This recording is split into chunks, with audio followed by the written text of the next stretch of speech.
Pernah nggak kalian merasa dunia ini terlalu berisik? Notifikasi HP nggak berhenti bunyi, chat grup penuh drama, timeline sosmed isinya orang pamer pencapaian, dan kita jadi capek banget ngikutin ritmenya.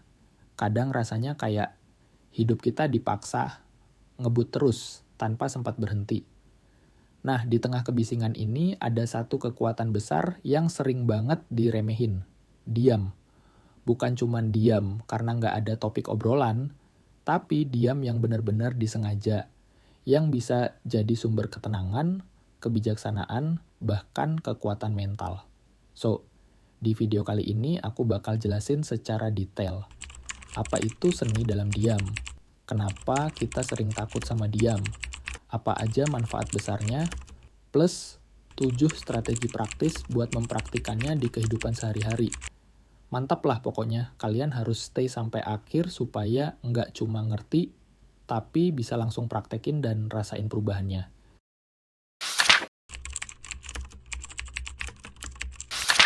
Bentar, sebelum lanjut, coba tekan dulu tombol subscribe di bawah. Karena di channel ini kamu bakal dapet banyak tips motivasi, strategi belajar, dan cara upgrade diri biar hidupmu naik level. Jadi, jangan sampai kelewat konten pentingnya. Kadang tanpa sadar, kita sering buru-buru merespons orang lain. Begitu teman curhat, kita langsung nyelutuk, udah, sabar aja. Atau, aku juga pernah tuh, malah lebih parah. Masalahnya, bukan itu yang mereka butuhkan. Banyak orang hanya ingin didengar, bukan diceramahi atau dibandingkan. Nah, disinilah peran diam jadi penting. Dengan memilih diam sejenak, kita memberi ruang buat orang lain benar-benar mengekspresikan perasaannya.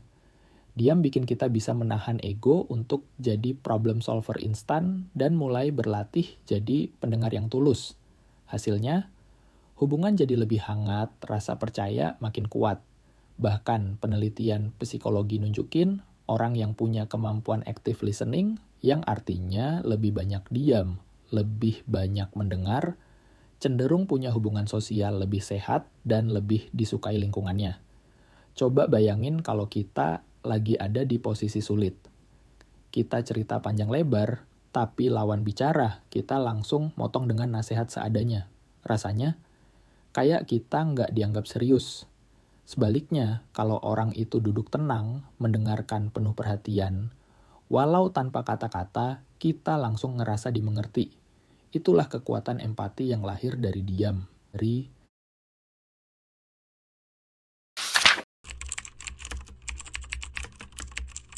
Kita hidup di zaman serba cepat. Lihat sesuatu yang nggak enak di sosmed, jari langsung gatal ngetik komentar pedas. Ada teman ngomong nyelekit, lidah langsung pengen balas. Padahal, reaksi spontan sering jadi penyesalan. Berapa banyak masalah yang membesar bukan karena inti persoalannya, tapi karena respon emosional yang keluar tanpa filter. Disinilah diam berperan sebagai rem darurat. Dengan diam sejenak, kita punya waktu untuk mengenali emosi sebelum meledak. Kita bisa bedain, ini marah karena hal penting atau cuman ego yang tersinggung. Apakah lebih baik ngomong sekarang atau tunggu nanti ketika suasana udah tenang?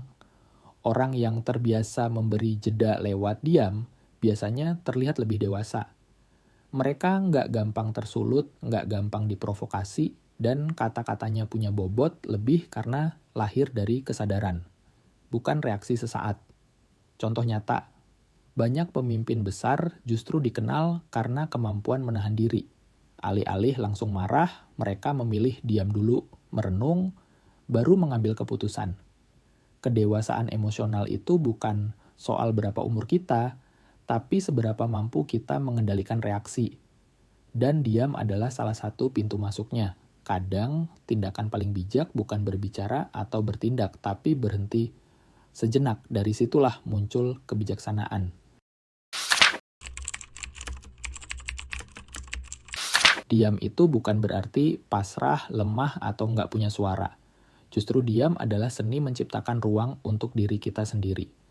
Di saat semua orang berebut bicara, berebut validasi, berebut perhatian, Diam bisa jadi cara kita untuk kembali fokus sama apa yang penting. Dalam diam, kita bisa mendengar suara hati kita sendiri, yang sering banget tenggelam di tengah bisingnya dunia luar. Seni dalam diam adalah keterampilan untuk pause, berhenti sejenak, dan memilih untuk tidak selalu bereaksi.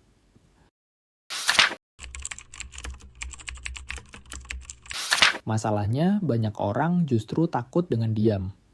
Pertama, karena kita udah terlalu terbiasa dengan distraksi. HP ada di tangan 24 jam, notifikasi bikin kita selalu pengen ngecek. Kedua, kita menganggap diam itu membosankan. Padahal, bosan itu pintu menuju kreativitas. Dan ketiga, diam bikin kita berhadapan dengan pikiran sendiri dan itu menakutkan bagi sebagian orang.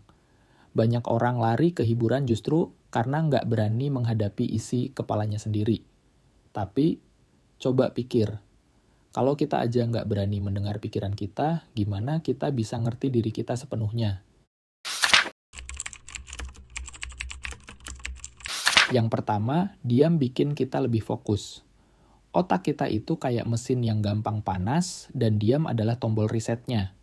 Yang kedua, diam bikin komunikasi kita lebih berkualitas. Orang yang bisa diam di saat tepat, kata-katanya akan punya bobot lebih besar saat akhirnya berbicara. Yang ketiga, diam membantu kita mendengar diri sendiri. Banyak keputusan salah diambil karena kita terlalu reaktif, nggak kasih waktu untuk mikir. Yang keempat, diam menurunkan stres. Penelitian nunjukin beberapa menit keheningan bisa nurunin tekanan darah dan bikin tidur lebih nyenyak. Dan yang kelima, diam bisa membuka pintu kreativitas. Banyak ide-ide besar justru lahir ketika seseorang sedang sendiri dan tenang. Kalau kita lihat ke belakang, banyak tokoh besar justru mengandalkan diam. Sokrates menggunakan waktu heningnya untuk merenung sebelum mengajukan pertanyaan besar. Buddha menemukan pencerahan setelah meditasi panjang dalam keheningan. Bahkan di dunia modern, banyak pemimpin sukses punya kebiasaan retreat dalam diam sebelum membuat keputusan besar. Jadi jelas, diam bukan tanda kelemahan, tapi tradisi kebijaksanaan.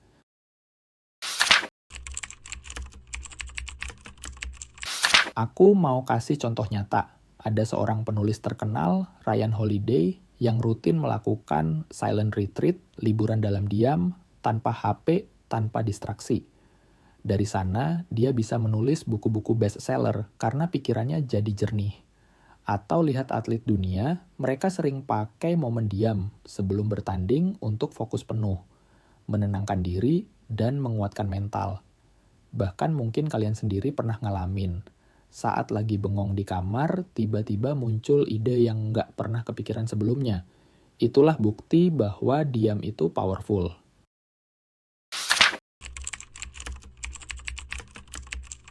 Yang pertama adalah mulai dari jeda kecil. Luangkan 5-10 menit sehari tanpa gadget, hanya duduk tenang dan rasakan sekitar. Yang kedua, latih mindful listening. Saat ngobrol dengan orang lain, coba diam lebih banyak, dengarkan dengan sungguh-sungguh tanpa buru-buru menimpali. Yang ketiga, buat jurnal diam. Setelah momen hening, tulis pikiran atau perasaan yang muncul. Ini cara sederhana buat mengenal diri lebih dalam. Yang keempat, diam sebelum keputusan penting. Jangan langsung bereaksi, ambil waktu sebentar untuk mikir. Banyak masalah besar bisa dihindari kalau kita tahan diri sebentar. Yang kelima, coba digital detox singkat. Minimal sejam sebelum tidur, jangan buka HP atau sosmed. Rasakan bedanya, tidur lebih nyenyak dan bangun lebih segar. Yang keenam, gunakan alam sebagai ruang diam. Jalan sendirian tanpa headset, dengarkan suara angin, kicau burung, atau sekadar langkah kaki sendiri. Dan yang ketujuh, praktikkan diam sosial.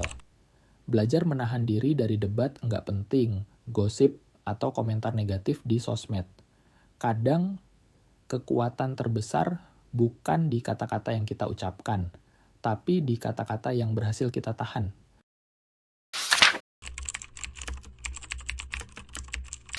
Sekarang bayangin kalau kita bisa menerapkan seni diam ini. Di pekerjaan kita jadi lebih profesional karena nggak gampang reaktif.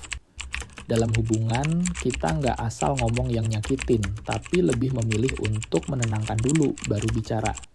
Dalam belajar, diam bikin otak kita lebih siap menyerap informasi. Bahkan dalam kehidupan sehari-hari, diam bikin kita punya kendali atas diri sendiri, bukan jadi korban distraksi. Ini poin penting. Diam itu bukan berarti kita berhenti bergerak atau menyerah. Justru diam adalah cara untuk mengatur ulang energi sebelum melangkah lebih jauh. Kayak busur panah yang ditarik ke belakang, diam adalah momen sebelum kita melesat lebih kuat. Jadi teman-teman, seni dalam diam adalah seni untuk menenangkan pikiran, mendengar hati, dan menyaring dunia yang terlalu berisik. Kalau kita bisa kuasai ini, kita nggak akan gampang kebawa arus, nggak gampang terpengaruh omongan orang, dan bisa hidup dengan lebih tenang sekaligus lebih kuat. Mulai sekarang, coba kasih waktu buat diri sendiri untuk diam. Entah 5 menit, 10 menit, atau lebih. Yang penting konsisten. Kalau kalian setuju bahwa diam bisa jadi seni yang powerful, tulis di kolom komentar. Aku mau coba seni dalam diam. Dan jangan lupa untuk subscribe channel ini karena di sini kita selalu bahas motivasi, self-improvement, dan strategi hidup biar kita bisa berkembang bareng-bareng. Stay tune dan sampai ketemu di video berikutnya.